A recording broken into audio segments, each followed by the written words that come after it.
Restrições à participação de candidatos em inaugurações de obras públicas em ano de eleição, permissão para fazer propaganda eleitoral paga na internet, são algumas das mudanças previstas em um projeto em discussão no Senado que altera as regras de campanha para as eleições.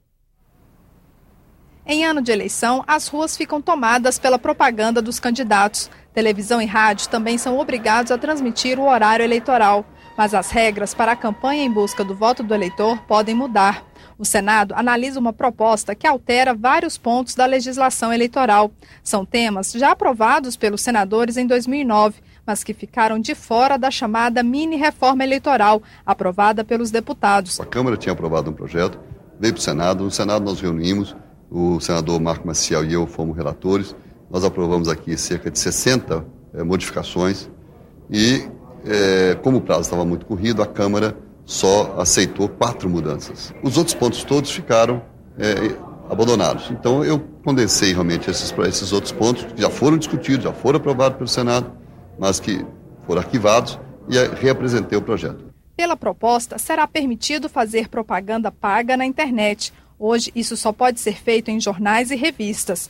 Em bens particulares, fica proibida a pintura de muros. A fixação de faixas e cartazes continua permitida, desde que respeitando o limite de 4 metros quadrados.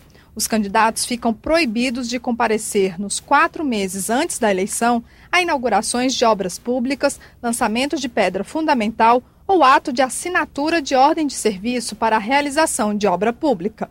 O projeto também prevê que os partidos políticos poderão organizar debates públicos entre os pré-candidatos durante a fase das prévias partidárias. Esses encontros poderão ser transmitidos pelos meios de comunicação, assim como já acontece com os debates entre os candidatos de diferentes partidos. A proposta é importante porque o que está faltando nesse país é a democratização para que o povo possa conhecer seus candidatos. Quanto mais publicidade, mais informação o eleitor tiver, é melhor para a democracia.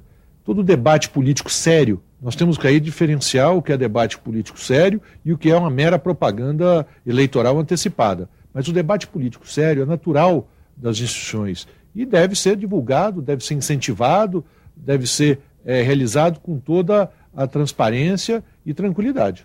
Durante as discussões na Comissão de Ciência e Tecnologia, o projeto recebeu algumas emendas, entre elas a que altera a distribuição do fundo partidário.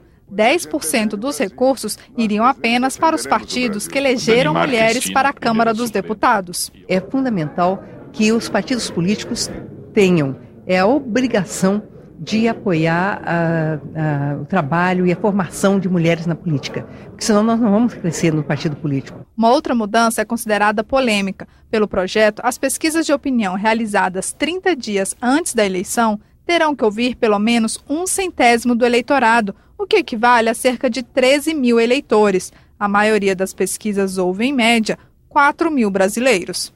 Essa proposta, ela inviabiliza as pesquisas. Inviabiliza porque ela vai exigir uma amostra muito grande. As pesquisas são muito caras, as pesquisas eleitorais, as pesquisas de audiência, as pesquisas de público, de opinião pública, elas são caras e se você exigir uma amostra muito grande, ela vai ficar tão cara que os partidos políticos nem os candidatos poderão bancar. O custo se justifica de maneira que, se nós tivermos menos pesquisas, não há problema. Agora, o que nós não podemos ter é pesquisa que distorce realmente o resultado das eleições a partir da influência que tem com a tendência de favoritismo que às vezes se manifesta. O projeto já foi aprovado na Comissão de Ciência e Tecnologia e ainda precisa ser examinado pela Comissão de Constituição e Justiça em caráter terminativo. Há 2 meses